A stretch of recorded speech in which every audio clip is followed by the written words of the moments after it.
Bueno, yo les voy a hablar sobre el ciclo celular.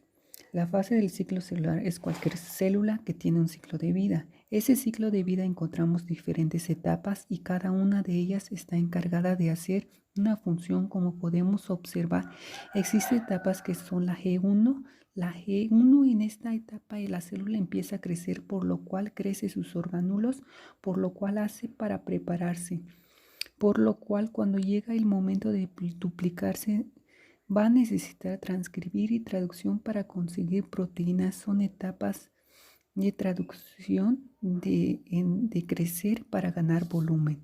Y en la S es en la duplicación del ADN y las proteínas asociadas a la síntesis. La G2, en esta fase la célula sigue aumentando de volumen y sintetiza unas pocas proteínas más. En esta es conocida como la interfase.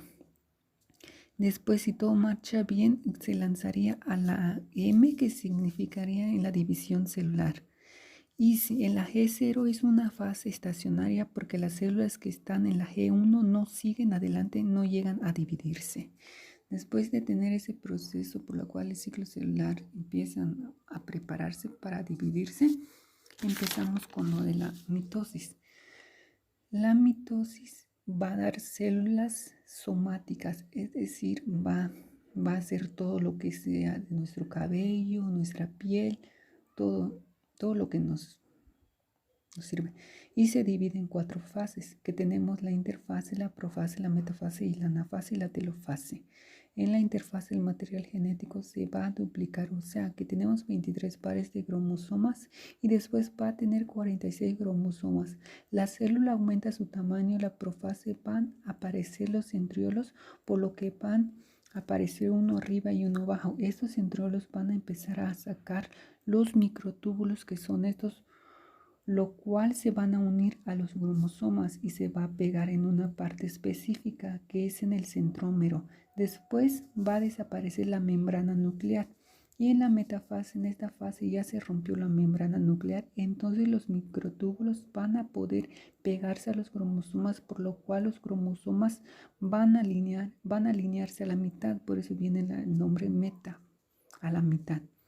En la anafase empezará a jalarse los cromosomas, por lo cual empezará a irse la mitad de los cromosomas en un lado y la otra mitad por el otro lado.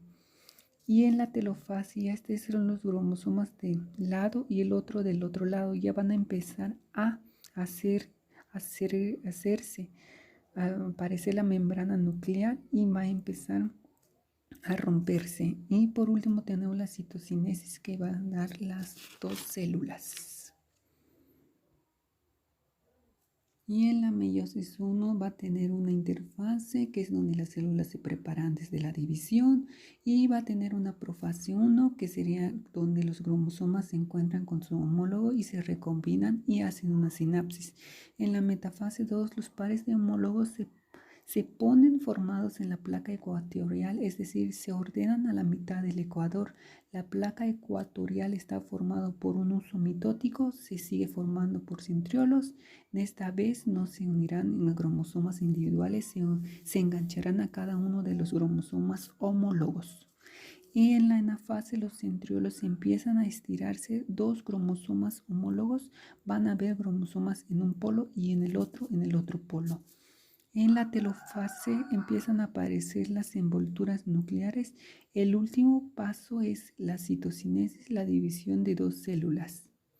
Esto sucede muy rápido y en la meiosis va a ser células germinales, es decir, las células sexuales, como del hombre el espermatozoide y como de la mujer los óvulos. En la meiosis 2 no tiene una interfase, sino que pasa directo.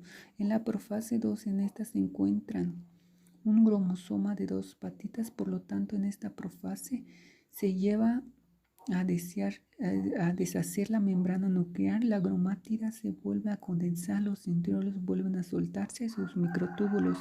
La metafase 2, los cromosomas vuelven a estar colocados en la placa ecuatorial. En anafase 2, los cromosomas se separan y ahora sí las patitas se separan. En la telofase, en este proceso se encuentra con las gromátidas en cada uno de los polos que empiezan a descondensarse, vuelven a ser gromátida y aparece la membrana nuclear y finalmente ocurre la citocinesis a la división del citoplasma obteniendo 4 células hijas. Vamos a comparar esos dos tipos, la meiosis y la mitosis. La mitosis va a ser células somáticas y la meiosis va a ser células germinales. Las etapas o fases que tiene la mitosis solo va a ser una: profase, metafase, anafase y telofase, mientras que la meiosis va a ser profase 1, profase 2, metafase. Y el resultado de la división en la mitosis se va a obtener 2 células hijas con la misma cantidad del material genético. Y en la meiosis se va a encontrar con 4 células hijas con la mitad del material genético. Un ejemplo de lo que se mencionaba antes, que la mitosis va a ser las células de la dermis y la meiosis va a ser las células sexuales, es decir, los gametos.